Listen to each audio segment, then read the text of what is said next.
Halo sahabat Sono Budoyo, salam budaya, lestari budayaku, salam sahabat museum, museum di hatiku. Ada yang spesial loh di Museum Sono Budoyo. Sejak tanggal 6 November 2021, Museum Sono Budoyo menggelar Annual Museum Exhibition atau yang biasa disingkat dengan AMEX. Agenda ini merupakan agenda pameran akhir tahun yang selalu rutin diselenggarakan oleh Museum Sono Budoyo sebagai unit pelaksana teknis Dinas Kebudayaan Pondok Kabudayaan Daerah Istimewa Yogyakarta. Dan tentunya agenda pameran ini tidak dipungut biaya sepeser pun alias gratis. Yuk kita cek ke dalam.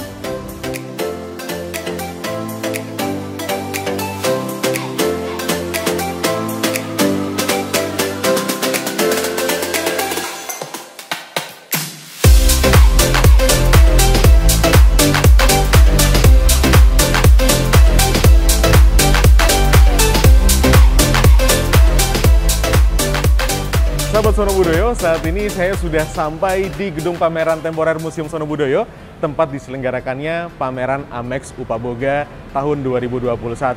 Dan ternyata pameran ini diselenggarakan setiap harinya dari jam 9 pagi sampai jam 9 malam.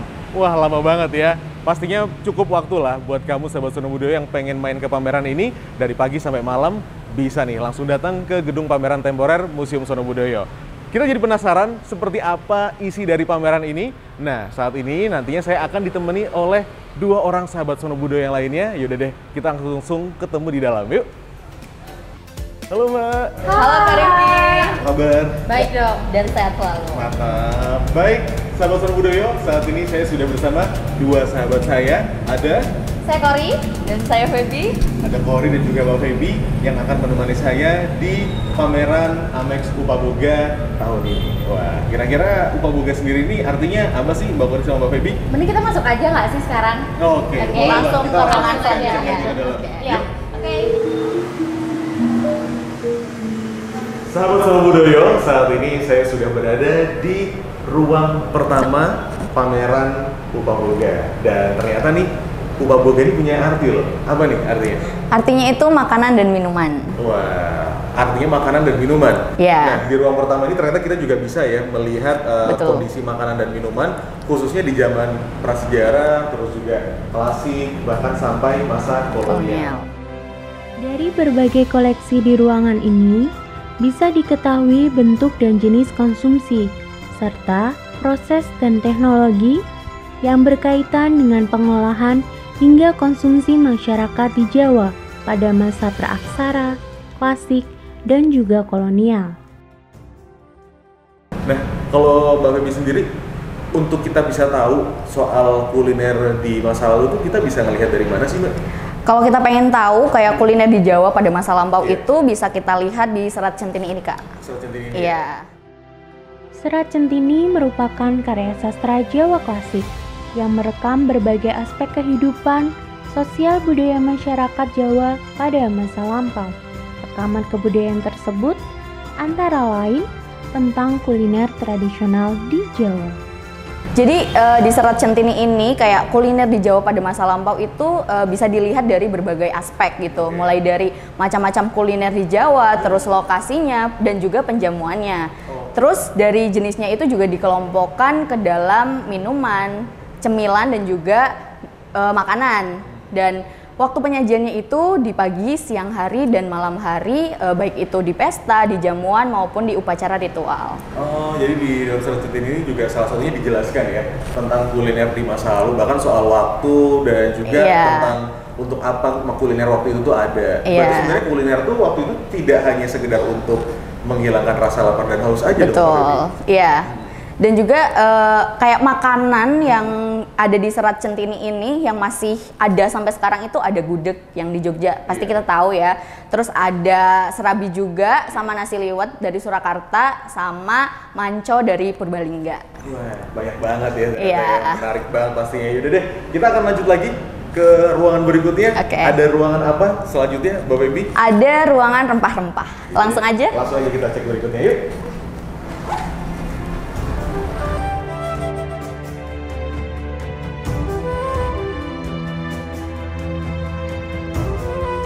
Kita sudah berada di ruang yang semuanya berisikan dengan rempah. Mungkin ini adalah suatu hal yang zaman dahulu ya diperebutkan oleh bangsa-bangsa Eropa yang akhirnya datang juga ke Nusantara. Oke, Mbak Feby, kira-kira di dalam koleksi Upaboga ini yang memperlihatkan rempah-rempah ini ada apa aja sih Mbak Feby?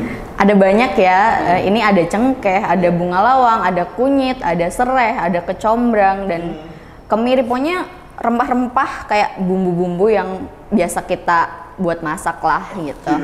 Ya, biasanya bisa pakai buat masak apa nih coba kalau Mbak Feby tahu nggak? Sedikit tahu ya. Untuk kunyit sendiri itu kita tahu banget ya, buat bikin nasi kuning pasti. Dan bisa buat tumpeng juga kan untuk memberi warna gitu. Kayak di sini juga kayak jahe, lengkuas itu kan untuk masak yang daging-dagingan. Selain untuk memberi rasa juga kan rempah ini kalau masak daging biar ngilangin rasa bau amisnya gitu. Iya. Saya juga kayak dulu kalau misalnya daging terus kasih kunyit bisa bikin empuk dagingnya ya. Iya. Wah, menarik banget ya. Jadi ternyata memang rempah itu tidak hanya soal rasa, tapi juga bisa berfungsi untuk teknis-teknis makanan. Betul. Ya. Salah satunya adalah mengempukkan daging. Iya. Bisa masaknya kan? Insya Allah bisa. Yaudah, kita lanjut lagi ke ruangan berikutnya. Ayo. Ada apa lagi nih? Indonesia adalah salah satu surga penghasil bumbu rempah terbesar di dunia. Ada lebih dari 300 jenis bumbu rempah yang digunakan oleh masyarakat Nusantara, baik untuk bumbu makanan maupun untuk pengawet makanan. Rempah banyak dihasilkan di daerah timur Nusantara, yang kemudian menyebar ke penjuru Nusantara melalui perdagangan. Perdagangan rempah di Nusantara sudah ada sebelum kedatangan bangsa kolonial. Pelayaran yang maju saat itu turut mendukung keberlangsungan perdagangan rempah di Nusantara. Nah, di ruangan ini ada apa sih, Mbak? Nah, di sini itu ada ruang pemujaan. Ini tuh ruang pemujaan, dan ini adalah Dewi Sri. Dewi Sri. Iya. Oh, oke. Kalau ngomongin soal makanan, sebenarnya kayak Dewi Sri ini kan selalu lekat dengan padi ya. Iya, betul sekali. Mayoritas penduduk di Jawa ini kan mengkonsumsi makanan pokoknya adalah padi. Kira-kira ada cerita apa sih Mbak sebenarnya soal Dewi Sri dan padi ini? Sejak dahulu kala, Pulau Jawa tersohor dengan julukan Jawa Dwipanya. Jawa Dwipa dalam bahasa Sanskerta bermakna pulau jelai atau padi. Padi memiliki posisi vital dalam kehidupan masyarakat, terutama di wilayah agraris, karena menjadi makanan pokok yang menopang kelangsungan hidup masyarakat di dalamnya. Kan katanya tadi cuma masyarakat Jawa aja gitu kan yang sangat mengenal Dewi Sri. Sebenarnya nggak cuma di Jawa aja gitu.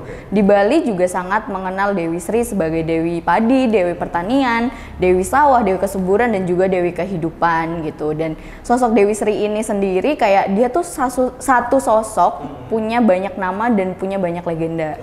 Kalau di agama Hindu sendiri ceritanya Dewi Sri ini istrinya Dewa Wisnu gitu. Iya. Dan Dewi Sri ini kayak ibaratnya sama masyarakat waktu itu suka ini ya, suka dimintai doa gitu atau mungkin restu gitu kali ya? Iya. Supaya kesuburan padi kayaknya. Iya betul, karena melambangkan kesuburan kan. Karena melambangkan iya. kesuburan itu sendiri. Dewi Sri sebagai Dewi Padi sering digambarkan sebagai ibu kehidupan atau ibu bumi yang memiliki bentuk penggambaran, simbolisme maupun mitos di dalam masyarakat yang masih hidup sampai dengan saat ini. Di wilayah Sunda, Dewi Sri dikenal dengan sebutan Nyai Pohaci Sang Hyang Asri. Wah, nah ini untuk koleksinya ini sendiri, ini kayaknya spesial banget nih Mbak. Mungkin ada penjelasan nggak sih, Mbak? Kalau ini sendiri nih yang paling menandai kalau ini tuh Dewi Sri di sebelah kiri. Di sini ada padinya. Oh iya. Iya. Identik banget sama padi ya. Dan ini merupakan koleksi Museum Sono Budoyo, koleksi masterpiece-nya Sono Budoyo yang dibuat pada abad 9 sampai 10 Masehi dan dibuat dari perunggu, Kak. Ya. Ini udah lama banget ya, ternyata dari abad 9 sampai 10 Masehi. ya. Dan ternyata koleksi ini milik Museum Sono Budoyo. Dan kalau misalnya ditanya ini Dewi Sri identik dengan padi, ternyata di bagian sisi kirinya ada padinya. Iya, betul. Wah, saya jadi penasaran lagi, kira-kira ada apa lagi nih selanjutnya di ruangan? Ya, mari kita ke ruangan selanjutnya. Di ruangan ini terdapat aneka koleksi Museum Sono Budoyo Yogyakarta yang terkait dengan pengetahuan lokal budidaya padi dan memasak nasi pada masyarakat Jawa. Nusantara diberkahi dengan tanah subur, iklim tropis, sumber air yang melimpah, dan banyaknya gunung vulkanis yang membuat tanaman pangan tumbuh dengan baik. Masyarakat tradisional telah mengenal berbagai teknologi dan pengetahuan bercocok tanam, utamanya dalam budidaya padi. Kepandaian bercocok tanam menurut G.L. Brandes merupakan salah satu indigenous knowledge masyarakat Nusantara. Semua proses budidaya padi pada masyarakat tradisional yang penuh dengan pengetahuan dan kearifan lokal serta ritus-ritus pertanian yang menyertainya merupakan ekspresi kesadaran masyarakat dalam menjaga keseimbangan, keselarasan, dan keharmonisan tatanan kosmologi antara manusia atau culture, nature atau alam, dan kekuatan adikodrati atau supernature. Baik, sahabat Sono Budaya, saat ini saya sudah berada di depan koleksi serat pawukon. Iya, sama papannya juga. Pawukon merupakan perhitungan tradisional yang populer di masyarakat agraris, terutama di wilayah Jawa Tengah dan juga Yogyakarta, yang mana didasarkan pada penanggalan tradisional Jawa. Jadi, masa tanam padi itu didasarkan kepada Pranoto Mongso. Nah, serat pakuwon ini sama papannya itu digunakan untuk Pranoto Mongso itu. Jadi dulu kalau mau nanam padi itu, kita lihat tanda-tanda alam. Kalau udah ada mulai kelihatan lintang Waluku atau rasi Orion, itu petani udah mulai untuk membajak sawahnya dan akhirnya menanam padi gitu. Gitu ya, fungsi dari serat pawukon dan papan pawukon yang Iya. juga. Nah, kalau misalnya waktu itu nih, kita bisa mengukur berapa lamanya masa tanam padi itu juga bisa lewat serat pawukon. Iya, bisa. Jadi kan masa tanam padi itu 4 bulan. Iya. Nah, bisa tahu itu udah boleh dipanen itu nanti lintang Waluku tuh kelihatan lagi. Oke. Tapi lebih rendah dan lukunya itu terbalik. Luku itu bajak. Itu udah terbalik gitu. Dan itu kayak jadi tanda, oh ini udah selesai. Udah selesai, udah mau dipanen nih Bisa gitu. dipanen. Oh, Betul. gitu. Sekarang kan bisa lihat kalender ya, tapi waktu itu kan kalendernya dari rasi bintang itu sendiri. Betul. Nah, kira-kira setelah ada koleksi serat pawukon, ada koleksi apa lagi nih, Mbak? Di sini di depan kita ada ani-ani. Ada ani-ani. Kalau untuk ani-ani ini fungsinya untuk apa sih, Mbak Feby? Kalau ani-ani ini kita gunain untuk memanen padi gitu. Dan di ruangan ini sendiri yang biasanya orang-orang tuh pada tertarik di sini Kak, Oke. gitu. Ini spesial juga ya, soalnya ada miniatur kepalanya gitu. Iya, ini tuh melambangkan Dewi Sri gitu. Ya pas lah Dewi Sri supaya kesuburan soal pertanian. Iya. Baiklah, terima kasih Iya. Mbak Feby. Saya akan lanjut ke ruangan selanjutnya yang kayaknya pasti lebih menarik lagi ya. Iya, benar sekali. Terima kasih Mbak Feby. Ya, mari. Dunia Jawa adalah dunia yang penuh dengan simbol dan filosofi. Terdapat berbagai macam bentuk simbol yang hidup dan melembaga dalam masyarakat. Salah satunya adalah makanan. Makanan sesaji yang terdapat dalam ritual ataupun upacara adat selalu memiliki aspek simbolik dan filosofi yang dapat menjadi gambaran alam berpikir masyarakat Jawa. Halo Mbak. Halo Kak, ketemu lagi.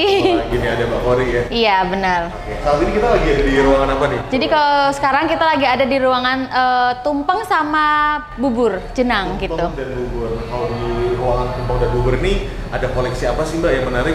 Paling menarik itu tumpeng Kapuranto, Warna benar. biru yang terdapat pada tumpeng Kapuranto melambangkan ketenangan pikiran, hati, serta kesetiaan dalam mengarungi kehidupan. Wah, ini ada tumpeng warna biru nih Mbak Kori. Ini soal apa sih Mbak? Kalau ini sendiri soal permohonan permintaan maaf gitu jadi kepada orang tumpeng lain. Untuk meminta maaf ya? Iya. Nah, kenapa kok tumpengnya ini warna biru? Kan biasanya tumpeng itu kan dari kunyit jadi warna kuning ya. Nah ini kalau warna biru ini bisa warna biru dari mana sih? Kalau warna biru sendiri dihasilkan dari bunga telang. Iya. Nah, selain tumpeng Kapuranto, di ruangan tumpeng ini ada tumpeng apa lagi nih Mbak? Jadi ada tumpeng duplak, itu biasanya digunakan untuk permohonan untuk terkabulkan doa sang pemilik hajat itu. Oh gitu, jadi untuk kalau misalnya punya hajat, nanti bisa kayak bikin tumpeng duplak ya? Iya, benar. Kalau ini ada tumpeng Robyong gundul biasanya meminta hujan Ini gitu. kayak pas untuk di musim-musim kemarau. Iya. Mungkin kemarau-kemarau yang berkepanjangan, masyarakat zaman dahulu menggunakan Tumpeng robyong. tumpeng robyong. Robyong gundul. Oh, ini ada telurnya ya, Mbak ya. Iya. Jadi warnanya putih aja. Nah, terus ada tumpeng robyong gundul, sekarang ada tumpeng Kendit. Ini soalnya warnanya ada yang kuning di tengah, ada yang putih di Nah, tengah. kalau ini itu permohonan untuk keluar dari berbagai kesulitan hidup. Makanya warna kuning itu ditaruh di tengah.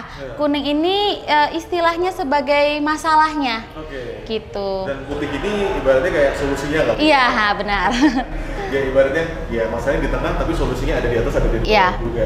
Terus juga ternyata nggak cuma nasi aja, tapi kalau ini ada berbagai macam ini ya, Iya. pendamping makanan. Ada kerupuknya sama peyeknya. Nah, kalau yang ini gimana nih Mbak? Ini Nah. tumpengnya dia sendiri dan lebih Ya, nggak ada lauk juga kan kalau ini. Ini namanya tumpeng alus malahan.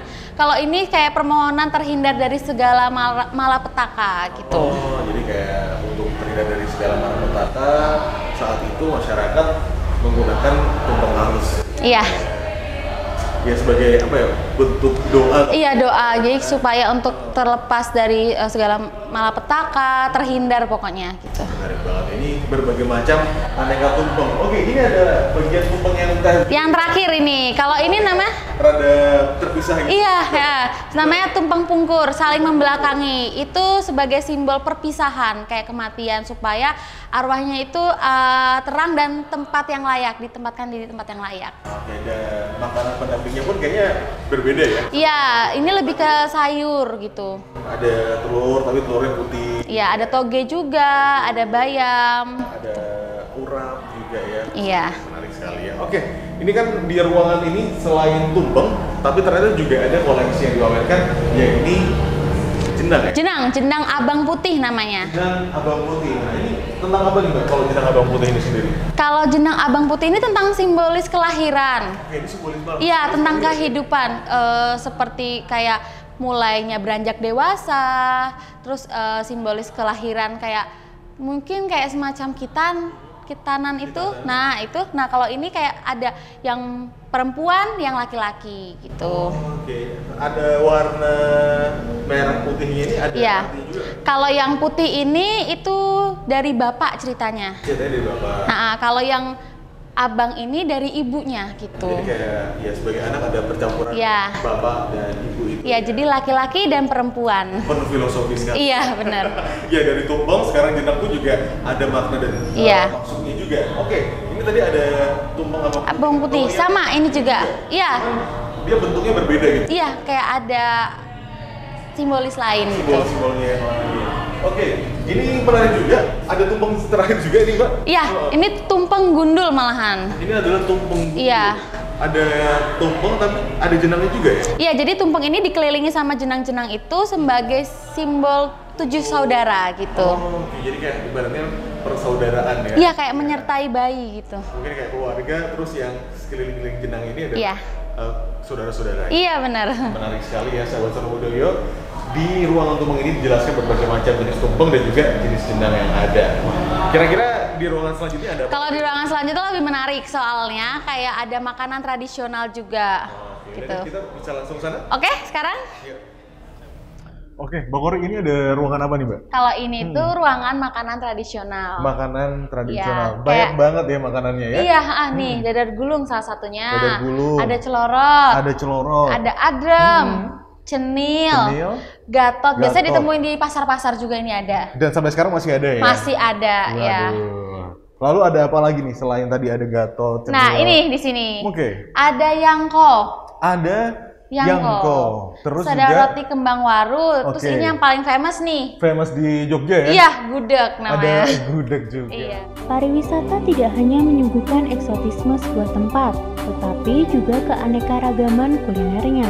Ada berbagai macam kuliner, makanan tradisional yang khas, dan menjadi identitas masing-masing daerah, yang tak sekedar sebagai identitas, tapi juga memiliki nilai sebagai sebuah komoditas. Banyak sekali makanan tradisional, khususnya juga jajanan-jajanan Iya. rakyat yang mungkin sampai sekarang ada yang susah ditemukan, Benar. tapi juga ada yang masih bisa kita temukan di pasar. Wah, Benar. ini pastinya mana nih jajaran favorit sahabat Sono Budoyo? Tulis di kolom komentar ya. Nah, kalau ngomongin soal jajanan favorit, kalau Mbak Kori sendiri, jajanan favoritnya yang mana nih? Ini Lupis, ada Kipo juga. Ada lupis juga, Iya, ada Kipo juga. masih ada di pasar-pasar juga. Ini juga termasuknya. Kalau Kipo ini karena ada sedikit rasa bakar, karena kan ini dibakar di atas wajan tanah liat. Iya. Dan itu jadi kayak ada rasa ini ya, wangi-wangi dikit. Iya, wangi-wangi dikit, jadi nggak cuma manis aja, wangi-wanginya gitu. Oke, mungkin buat sahabat Sono Budoyo yang belum mencoba apa itu Kipo, boleh lah nanti bisa ke Jogja Iya, ya. benar. Kayaknya bisa ditemukan di daerah kota gede ya. Iya, di daerah kota gede pasti ada. Mungkin nanti bisa ke sini sambil bawa Kipo, sambil melihat nih, oh ini penjelasan Kiponya. Iya. Oke, tadi ada apa lagi Mbak selain Kipo? Kalau tadi? ini ada legomoro, kayak Legomoro. semacam lemper. Nah ini kayak isinya daging ayam. Daging ayam. Oke. Terus ada jadah manten. Ada jadah manten. Ada hawuk-hawuk. Ada hawuk-hawuk dan Terus ada geplak. ada geplak juga Iya. ya. Oh, oke, enak banget nih. Kira-kira ini pastinya sangat enak semuanya. Iya, pasti. Dan ini kalau misalnya geplak kayaknya yang manis ya. Iya, yang ini yang manis. Manis banget. Dan dia ada warna-warni. Iya. Cuman Tetap ada kayak rasa kelapa karena kan terbuat dari kelapa. karena terbuat dari kelapa. Baiklah. Siap. Ini merupakan ruangan yang berisikan tentang jajanan rakyat dan pastinya sahabat Sono Budoyo bisa langsung datang ke pameran Upaboga untuk memilih nih mana nih Iya. yang menjadi makanan favorit sahabat Sono Budoyo. Setelah datang ke sini nanti sudah dapat referensinya, bisa langsung datang Cari. ke pasar ya. Iya, cari-cari. Apa aja yang bisa dicari, mungkin kayak ada Songgo Buwono, terus ada jadah manten yang Iya. mungkin penasaran, nanti bisa langsung dicoba. Iya, benar. Siap. Oke, Mbak, setelah dari ruangan ini ada ruangan apa lagi nih? yang Ada menarik? ruangan teko namanya. Ada ruangan teko. Teko, iya. Teko untuk ngeteh gitu. Iya, kayak wedangan. Oke, teko untuk wedangan ya. Siap. Dalam lingkup keluarga, kegiatan makan bersama tentu merupakan media untuk mempererat kebersamaan, kerukunan, persatuan, dan kehangatan antar anggota keluarga. Hal serupa juga dijumpai dalam kegiatan perjamuan, baik itu makan dan minum di dalam masyarakat, baik juga yang bersifat non-formal maupun formal. Pada sebagian masyarakat di Indonesia, menawarkan makanan dan minuman adalah simbol kasih sayang dan bentuk perhatian, sedangkan menerima makanan dan minuman yang ditawarkan adalah bentuk pengakuan perasaan yang diungkapkan. Jadi teko-teko ini koleksi dari Museum Sono Budoyo. Fungsinya sebagai wedangan. Oke, sebagai untuk alat wedangan ya. Wedangan Iya. itu ya minum bareng. Iya, jadi ini ada Wedang teko yang dalam khasanah kereta bahasa Jawa bisa dimaknai gawe kadang, yang artinya memanggil saudara atau memanggil untuk mendekatkan persaudaraan. Wedang juga bisa dimaknai gawe kadang, yang artinya menjalin persaudaraan. Dapat pula dimaknai aweto ing kadang, yang artinya semoga langgeng dalam persaudaraan. Oh, oke. Jadi wedangan tidak hanya sekedar minum aja. ya sarana atau media untuk mempererat tali persaudaraan. Oke, ini kayak baik lagi ya fungsi dari kuliner selain untuk mengenyangkan perut dan menghilang rasa haus, tapi juga bisa mempererat tali sosial. Iya, benar. Oke, menarik sekali. Oke, ini adalah ruang teko. Selanjutnya kira-kira ada apa lagi? Kita nih, ada Mbak? video mapping. Kita ada Iya, video mapping. ruangan Oke, abis di ini. pameran Upaboga ternyata juga ada satu ruangan yang berisikan tentang video mapping. Iya, Video mappingnya tentang apa nih, Mbak? Menceritakan padi, nasi, nanti juga ada tumpeng di akhirnya. Jadi bagaimana orang bertanam, manen, kayak Proses gitu. Iya, dari prosesnya. terjadinya dari padi hingga menjadi beras kali Iya. ya. Yaudah deh, kita langsung cek ke sebelah yuk. Yuk.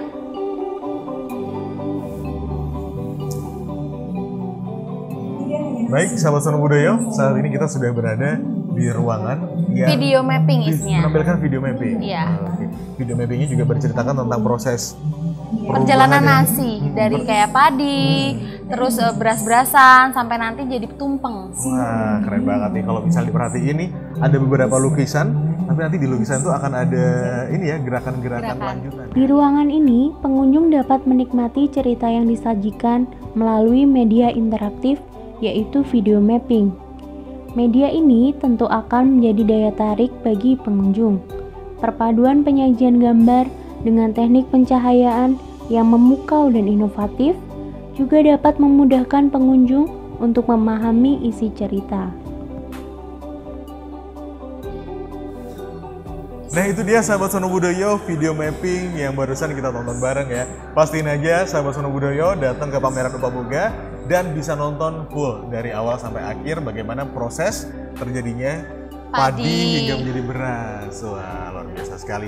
Oke, Bang Ori, saat ini kita udah berada di ruangan yang terakhir. mana? Ini ruangan terakhir gitu. Ruangan terakhir dari pameran Upaboga. Di dalam ruangan terakhir ini ada koleksi apa nih? Nih, ada koleksi namanya Jodang. Koleksi yang namanya Jodang. Ada beberapa topik menarik yang disajikan di ruangan ini, yaitu makanan dalam tradisi etnomedisin, tradisi makan dan minum di keraton, serta menu hidangan para raja, perkebunan subsisten sebagai bentuk ketahanan pangan bagi keluarga atau masyarakat, serta makanan dan media sosial. Jodang merupakan perlengkapan yang digunakan untuk penyajian makanan kepada raja atau dahar dalam dari dapur menuju tempat makan yang dibawakan oleh para abdi dalam. Jodang itu dibawa dengan cara dipikul di pundak abdi dalam geladak. Itu menggunakan payung juga. Ya, berwarna prada. Itu sebagai simbolis untuk perlindungan kepada Tuhan supaya makanan sampai dengan selamat kepada sang raja. Oh, oke. Jadi kayak semacam ya alat untuk penyajian makanan kepada raja ya. Iya, benar. Dahar dalam istilahnya. Dahar dalam, benar. Luar biasa nih. Ini biasanya kalau pakai ini ya pasti anak raja. Ya, terus nanti kalau di ruangan ini kita juga bisa nonton video. Di dalam ini kita bisa nonton video, ada video juga ini. Iya, ada kayak film dokumenter judulnya Kersanan Dalam. Kersanan Dalam. Iya. Oke. Ini menceritakan tentang makanan-makanan tradisional makanan juga. Tradisional khususnya ke raja. Oh, oke. Yang ada di dalam kerajaan ya, khususnya keraton ya. Benar. Keraton Yogyakarta.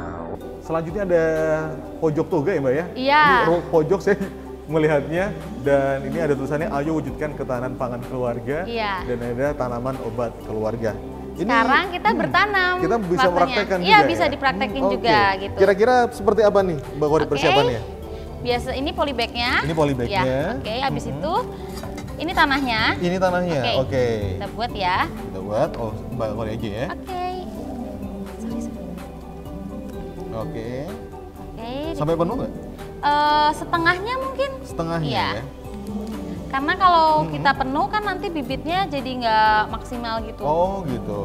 Ini emang disediakan oleh Museum Sono Budoyo untuk sahabat Sono Budoyo yang berkunjung ke pameran Upaboga ya? Iya benar. Nah, terus selanjutnya ini kalau ada ini benih biji cabai. benih biji cabai. Ini kita ambil? Ambil, kita dua. Ambil dua apa tiga. Oh gitu? Iya. 2 atau 3 aja? Oke, kita masukin 1, 2, satu lagi. Iya, 3. Terus kita kasih tanahnya lagi. Kasih tanah lagi. Dikit aja. Oke, lalu kemudian kita semprot. Baik. Sudah, dan bisa dibawa pulang. Ini ada plastiknya juga disediakan ya, Mbak ya? Iya.